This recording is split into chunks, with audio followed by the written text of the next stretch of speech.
Hi, and welcome back to another episode of International Immersion. Today we have a very special treat. We are having my girlfriend Jamie from China talk to us about Chinese medicine. Jamie is quite interesting in that she's actually studied Chinese medicine and she actively uses it in her daily life. So we thought it'd be a great opportunity to talk to her today about how she uses Chinese medicine and provide people with some more information and details about her experiences both using it and studying it. So, Jamie, it's great to have you on today. And if you want, can you tell us a little bit about yourself to begin with? Okay, hi everyone. My name is Jamie Smart Chen. You can follow my Facebook. It's my name. Okay, anyway, my Chinese name is Yajing Zhen, so my family name is Zhen. Z-H-E-N-G. I don't think anyone can pronounce it well in America. Okay, I studied in Beijing University of Chinese Medicine for 6 years with my undergrad and grad school there. And my major was pharmaceutical about Chinese medicine, so it would put good use in your daily life. Okay, Sean, do you have any questions to ask me? Of course I do. I'm quite eager to learn more about Chinese medicine myself, but I've also experienced it, so I think it's quite interesting. But first of all, I think it's great to give a good introduction. So, Jamie, in your opinion, what is the idea behind Chinese medicine? We all know, we've all heard about it, we all kind of know how people use it, but can you provide us more of the idea or the methodology behind it, since you studied it? Well, I think most of Western people, your idea of Chinese medicine is kind of fake, right? It doesn't work or whatever. But actually, when I learned Chinese medicine, at first, we need to learn the basic of Chinese medicine. It's not about medicine, the herbs. It's like they would tell you how your body function, and every organ, how do they work together. So, and also, I don't know if you guys have heard of yin yang. Oh, we call it yin and yang. Yeah, same thing. Yeah, in just pronunciation different. Yin yang and Wu Xing, the 5 elements. The 5 elements, yeah, like 木火土金水 木 as in wood, 火 fire, 土 earth, 金 gold, 水 water. So these 5 things and also represent your 5 important organ. Your 5 important organ is like liver, wood represent liver, and I don't remember that much. Kidney. Guess which element is that? It's water, kidney. And heart. Heart is fire. And earth, I think is represent 肝心脾 is feet. What's that word? I forgot. Spina was speed. The organ next to liver. Oh no, the organ next to stomach. And there's the appendix. Helping with.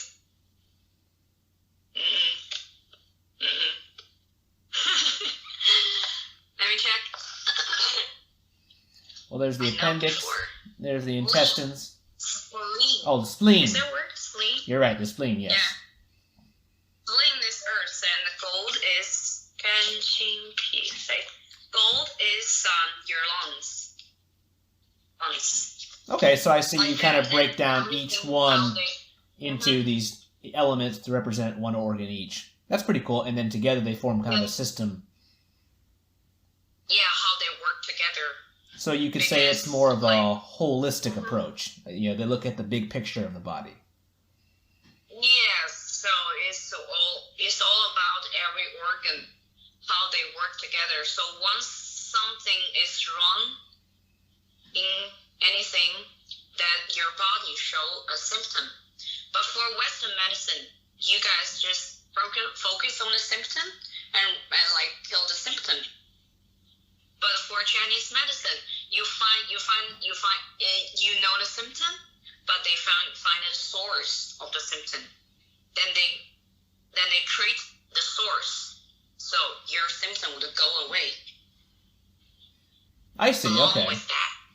No, that's a pretty interesting approach because a lot of times, you know, with Western medicine, you know, it's very complex. But yeah, that's the one thing I've kind of learned is that Chinese medicine has a very deep examination of what's going on with the individual who comes in with any problem. Okay, they're having this problem on the surface, but what's the root cause of it? Or how can we treat not only the symptom, but let's more focus on the root cause? Yeah, it's more like a root cause. Wow, okay. So we cure the root problem, so everything would be fine. So we don't have to worry about symptoms. Because sometimes when you use Western medicine, like antibiotics, you got something wrong with maybe your throat, then you use antibiotics, so you got infection, right? You use antibiotics, then it's fine right now. But after a while, maybe after a while, whatever, you got that again. So you use the same medication to kill the symptoms again. Then you thought you're fine, but you're not fine actually, from Chinese theory. I see. Because the root is still there. Yeah. I see. Okay. So I think that's the difference.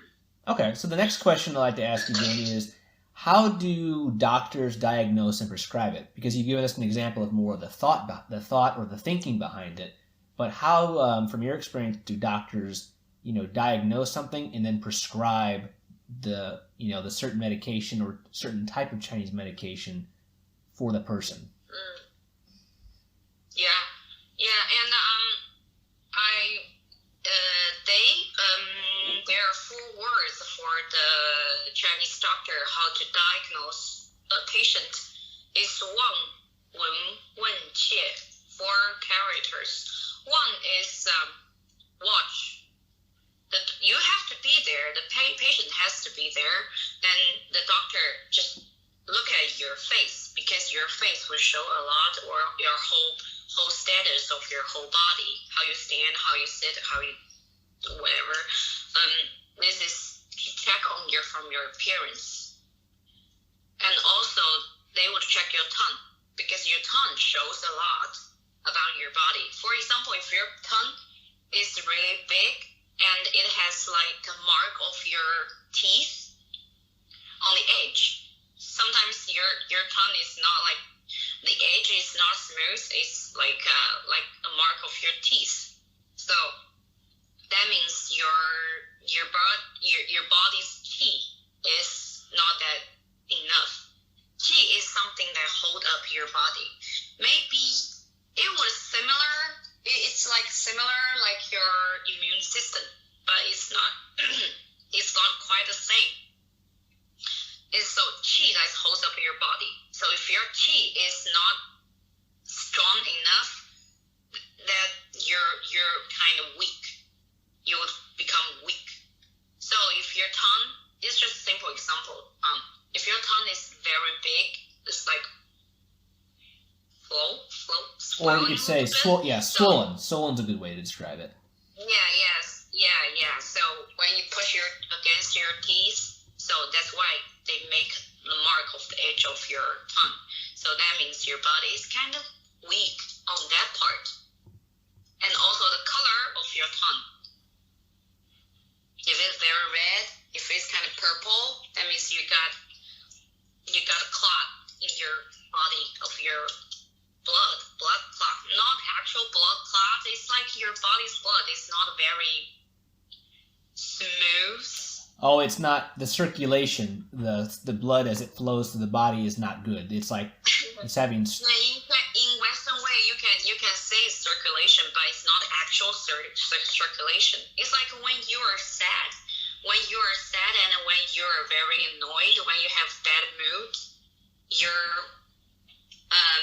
whole body's qi is not very smooth. It's clogged somewhere.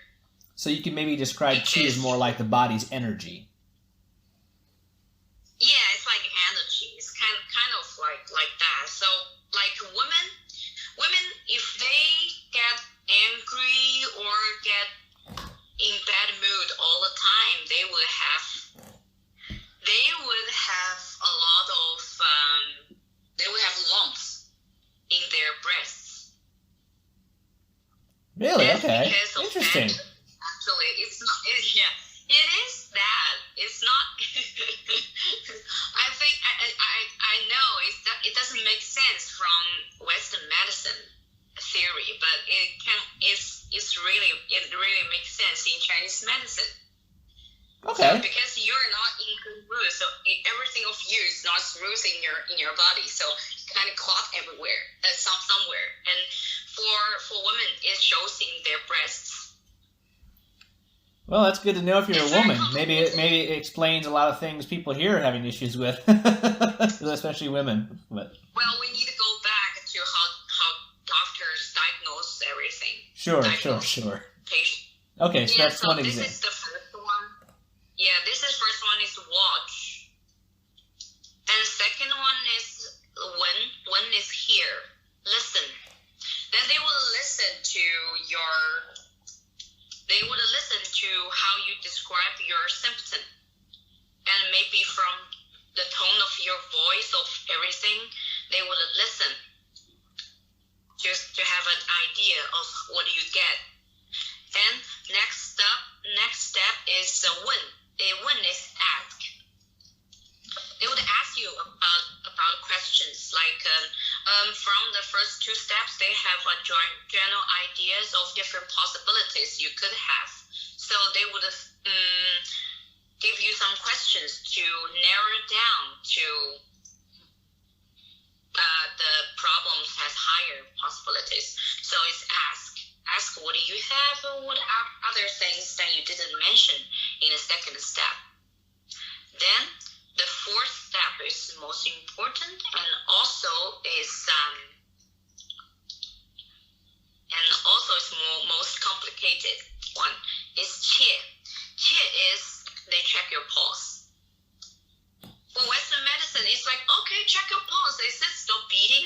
No, it's not like that. It's like your pulse shows different.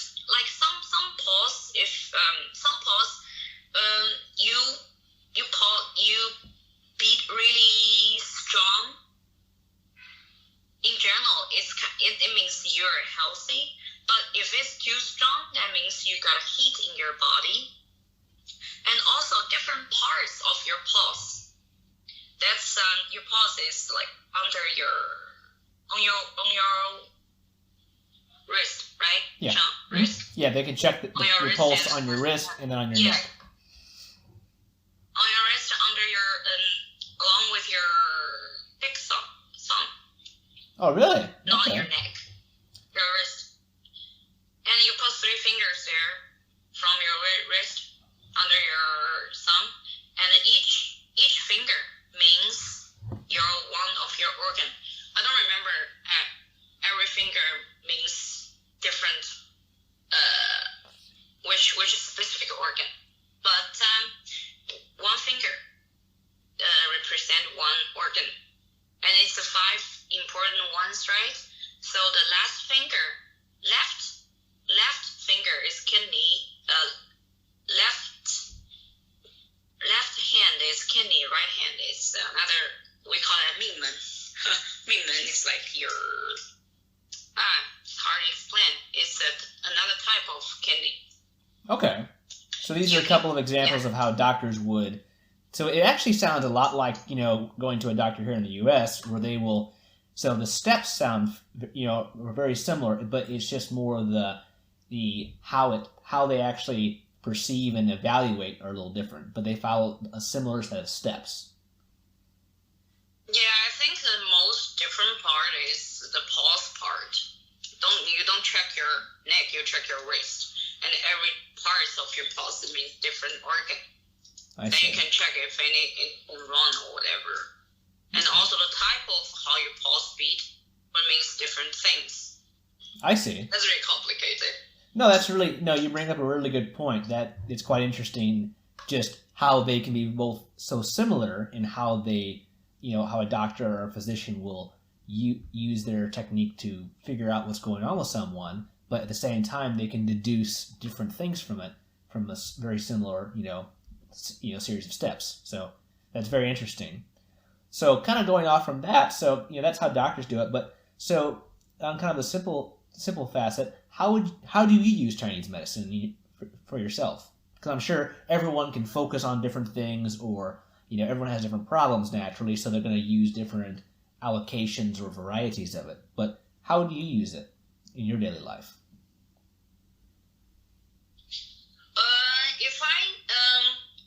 If I have like a chronic problem that I really need to go to doctor about Chinese medicine, I would just go to a Chinese doctor. Not Chinese face, I mean Chinese medicine doctor. Chinese medicine doctor, and he would give me, after 4 steps, he would have a diagnosis of me, and he would have me to take a certain type of combination of different plants. So they would write down, like this plant, you give them some like 10 gram. This plant, they give them 15 gram. This plant, they give them like 30 gram. This plant, they give them like 5 gram. Like it's a lot of plants. They would give you a lot of plants. Each plant have different amount. Then you take back home and boil them and drink the liquid out of that. I see. So they they basically, they figure out, okay, based on your situation, your condition, they know the ratio of what plant to use and what combination, how many plants, the amount, and then the ratio, and then they prescribe that to you. Okay, that's pretty good. Oh, interesting, very interesting. Yeah, because each plant they have their own effect on each part of your body. So that's why they give you the combination. That means that's only for me going to doctors. I need to go to doctors, and I really need some special prescription for myself. I see. But if just simple like cold or whatever, like small problem, I would just go to the pharmacy that they have Chinese medicine, but not this type of Chinese medicine. Like we could say, like over the counter. You don't need a prescription for it. Yeah, it's like the soup. If you cook home, it's a soup, and they make them into different types, like pills or like small powder or whatever. They make them into different form, right? Form. So it comes. You could say it comes like prepackaged. You don't need a prescription for it. It's more like going to a drugstore here in the U.S. and just getting different types of over-the-counter drugs. Yeah. Except that it's Chinese. It's Chinese medicine from plants, different herb. And if I have a cold, I would go to the pharmacy and check which one that fits my symptom. Because I learn a little bit, so I know which type of Chinese medicine I should use. Because on the box they would show what Chinese medicine they use to make this medication. Okay, so just like in the U.S., they'll have like on the back the description, the ingredients, the disclaimers. Yeah, ingredients. So I would check the ingredients and pick which one that suits me. Then I mentioned cold, so I can say a little bit about cold. And you catch the cold. But in Chinese theory, you have 2 cold. Cold has 2 types. One is cold, the other one is heat cold. And always the cold transfer into heat cold in the last few days of your whole process. Interesting. Cold Okay. is actually you got cold. Yeah, you got a cold. You got cold. So you sneeze, you have a running nose, but liquid is coming out from your nose. It's quite clear. It's not yellow. It's quite clear, and you don't have sore throat. So what we call this more of a minor cold. It's not as heavy or not as like you could say more of a, in our viewpoint. It's more we call it a light cold, more of a light cold. Yeah, so you feel cold, you're scared of cold, so that means cold. But in the end of the and when the whole process going by, in the last few days, it would turn into heat cold. Then you start have sore throat, and liquid coming out from your nose would turn darker, become darker. Yellow, green, wherever you start to have a headache. You always turn into that way. You start to have a headache, and you sometimes you have fever. Now, would you say does it always change or not? If you don't treat the cold in early stage, if your body's not strong enough to fight against and cure it, it always changing to heat cold. Okay, so I see. So if you know it's coming, you start taking precautions, you start taking stuff, you may be able to stop it from going from a cold to a heat cold. You can stop it. You can use the medicine in early stage to use for especially for cold. Then when you cure that, you don't have to worry about it. It will turn into heat cold, because heat cold is really feels bad. It feels worse than cold because you got a headache. Oh, naturally, from what you just described, it sounds a lot. Of course, Yeah. It's just like we said. A light cold is more annoying. A heavy cold or full-on cold is just very debilitating. Knocks you down. Yeah, because heat cold would last longer, and you start to cough. Ugh, that hurts. Okay, so would you say there are any other ways that you use it for yourself? I mean, like you've described, like if you need to get a prescription or you just use it over the counter. So how would you say, like moving on, how are some other like common examples that Chinese medicine is used that you know of, or that you either you use or people around you or just a lot of Chinese use in general? I know. At least myself, I use Chinese medicine for my period. Really? Okay. No. It's my period. No, I need to go to Chinese doctor to cure my problem. But normally, a lot of Chinese women, they have cramps. I think for Western women too. Oh They dear, cramps. all women have cramps. So you talk to any woman anywhere, I'm pretty sure they're going to tell you they have No, cramps. it's not all. It's not all. A lot of them, they don't have cramps. Really, it's not all of them.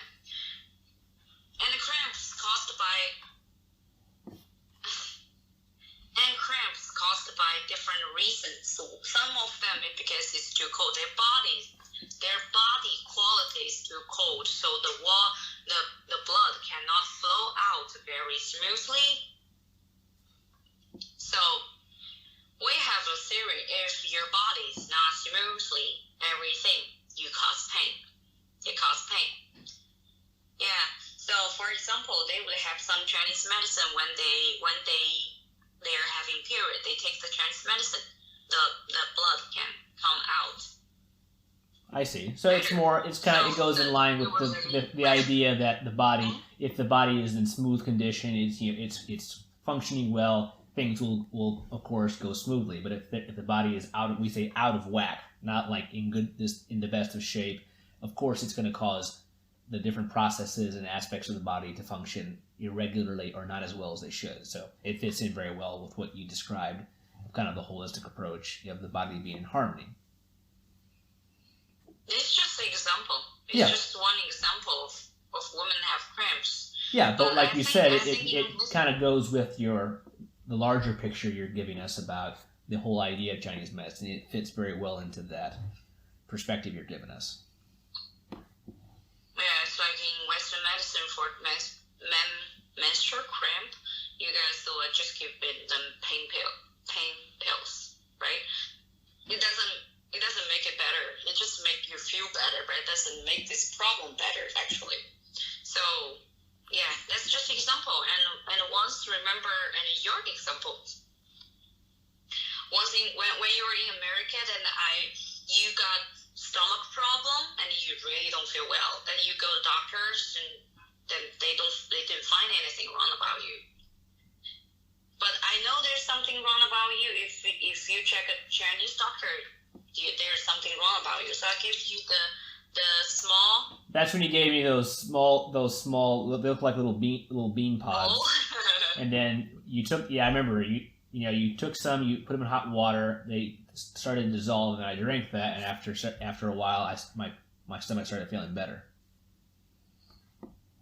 Yeah, because a lot of problems you have when you check in Western way, in high tech way, when you check your blood, there's nothing wrong, but you don't feel well. So of course something wrong with your body. But in Western way, you cannot check it out. So you only need to. So the only thing that you can make it better is you can try another way to diagnose yourself. I see. That's a pretty interesting. Medicine will really help. No, it makes it. I get what you're saying. I mean, everyone's going to have their own experience with anything they try, but no, it definitely gives a kind of interesting perspective to think about it in that way, and that what one can miss, one can get, or vice versa. Okay. So kind of going on from that is, so you've kind of explained how it's used, how it's prescribed, but when you studied it, what was it like studying Chinese medicine as a college student?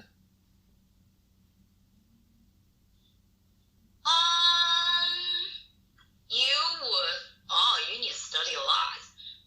First, when I mentioned that, you need to study the whole theory of Chinese medicine, not the plants medication. I mean the whole Chinese medicine, how it works and how every organ works. That's the basic theory of Chinese medicine. Then you need to learn thousands plants, how they work. Each plants, how they work. Even they have like similar effects. They have different.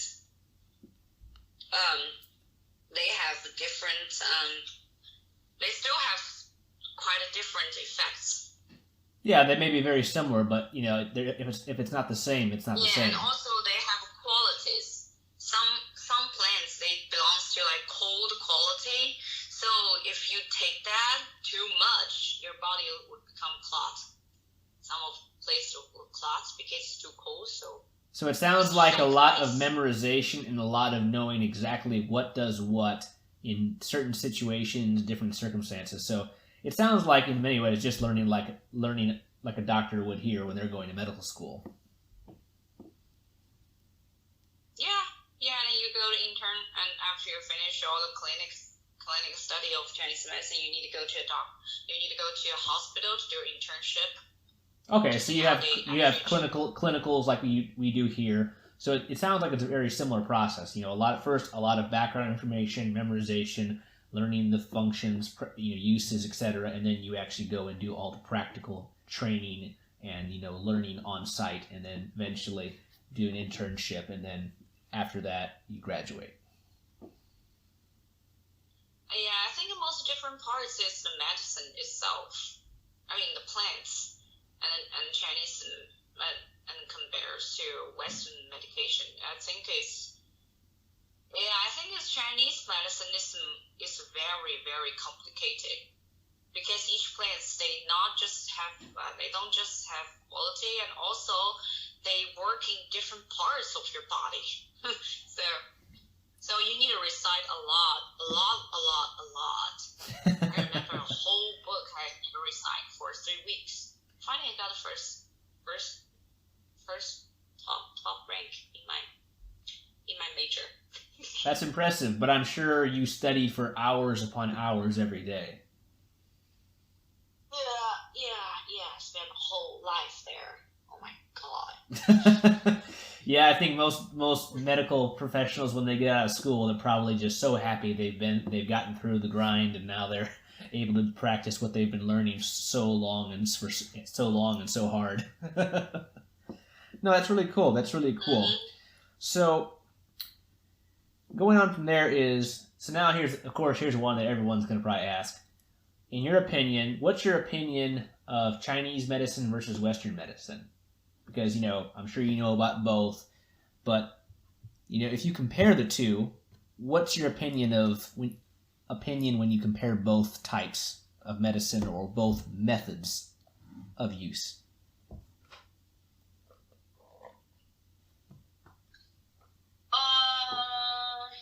Okay, let me compare. So first, as I mentioned before, I think Western medicine is more like a Kill the symptom? fast symptom.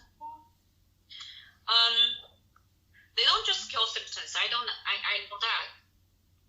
They are more suitable for acute Oh, yes. acute problems like infections, whatever. But still more focused on superficial way. No, not superficial way. Yeah, I'm not sure everyone would like that opinion, dear, especially doctors here. No, not super. I'm just saying. I don't know how to describe it. It's more like symptom focused. Yeah. Like maybe if they have Western injuries or trauma or infections, more like okay, yeah, I know what you mean. Yeah. For Chinese medicine, it's more like focused on root problem. So if you have a really, really urgent problem, you cannot go to Chinese doctor. Like injuries, you said that. But for fever, you can use Chinese medicine to calm it down. You can bring it down. You can use certain Chinese medicine to bring it down. Especially for chronic problem. Is that a word, right? Yeah, that's right. Chronic You're right. problem. Most likely Chinese medicine would actually help to cure that. I remember when I was in my last company, I got foreign coworkers. They're from European, and they had their brothers. They have really, really bad allergy problem. But Western medicine, they cannot help. They can just release the symptoms, and they said you would carry this for your whole life. But they went to Chinese doctor, and then they take like 3 months or half a year Chinese medicine, because it's a long process. You cannot just take for 5 days, 6 days. You need to change the prescription every week. So you need to go to doctor every week. And for the whole process, after the brothers, they took like 3 months or 6 months of Chinese medicine. The problem is cured. Never happened again. Wow, that's pretty cool. I mean, thinking about that, so something that when they were back home, they couldn't figure it out, and they couldn't quite cure it or treat it effectively. But they do that for several months, and then they get the problem, if not resolved, managed very well. Yeah, but there is a downside. For Western medicine, you can use machine to test everything out, and then the result is really clear, right? So even unexperienced doctors, they can tell what's wrong with you from based on the test result, right? But in Chinese medicine, we always tend to look for experienced ones, like really, really old Chinese doctors. I see. So Western medicine, it can be more testing more the technology is used, whereas Chinese medicine, there's much more emphasis on the experience and the knowledge of the doctor. Yeah. Yes. I mean, Western medicine's like that too. I mean, doctors, they develop a very good sense of what different types of symptoms or conditions people have from experience. But it sounds like that in Chinese medicine, it's even more important. Because Chinese medicine is really complicated. Even two plants, they have almost the same effects, but there's just one difference. Then if you use the right once, you can get it cured. But if you use the other type, but just a little bit difference, it won't help. So you really need a lot of experience, because in the whole experience, you have tried different things. So you know which one, in very detailed, which plants would really help with this problem. So you need the experienced ones. I see. Okay. Yeah. So Jamie, you could say that in many cases, both Chinese medicine and Western medicine, they can complement each other. Do you agree with that? Yeah, of course. Mm-hmm. So in many cases that, maybe a good recommendation for a lot of people is if they can combine both types of medicine, and together they can actually build up a very effective method for treatment, both short-term, immediate concerns, and for long-term treatment for long-term conditions or chronic conditions. Yeah, like myself, I would combine Chinese and Western medicine. Like if I got a heat cold, I would take antibiotics along with Chinese medicine, because it would help with my symptom. I wouldn't suffer that much. So in many cases, like you're saying, but in the end, I won't have relapse. I see. So in many cases that they can both support each other, where one is weak, one is stronger, or one lacks, the other one has more. So no, we could say it's more of a eclectic approach, combine the best of everything. Yes. Okay. Is there anything else you wanted to share with us about Chinese medicine before we wrap it up today? I think that's pretty much it. And Chinese medicine have 5,000 years history. So I think it exists for a long time. So it means it makes sense. So I hope more and more people will believe it, and also try take a shot. Take a shot at it. Well, yeah, and basically what. Yeah. So basically, what you're insinuating is that it's been around for nearly 5,000 years, so it's had 5,000 years to develop, and you can't really beat that in terms of time. So it's constantly evolved over time. So no, that's really cool. Well, Jamie, we really appreciate you giving us your opinion and your personal examples and general examples about Chinese medicine, how it's used, how to study, how it's prescribed, and everything else. So we just want to thank you very much for kind of giving us this insight into Chinese medicine through your perspective. And if there's anything else you want to say, we'd love to hear it. And this has been another episode of International Immersion, and we'll see you guys on the next one.